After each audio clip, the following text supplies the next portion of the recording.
يعبرون عن شعورهم إلا الدكتور بشار حافظ الأسد. ونتائج هذه الاقتراحات ستكون إعلاميا قنابل موقودة تضرب بها على أمريكا وأذنابها نتيجة اقتراح الشعب السوري 99% لقائد هذا الوطن.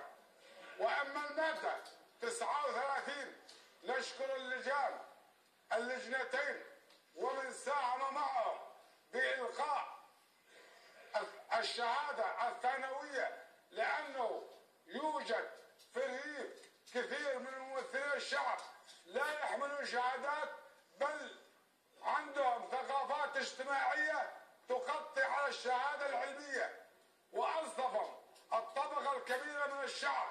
واليوم الشعب يستنظر قاعدة انتخابات قائد الوطن حتى يعبر عن ضميره بما فيه، ولو جرى الدم على الصناديق إن هذا الشعب سيثبت أنه لا قائد ولا رئيس إلا الدكتور بشار حافظ الأسد. النسوان تزلقت والرجال تنادي بقائد هذا الوطن. والسلام عليكم. وعليكم السلام.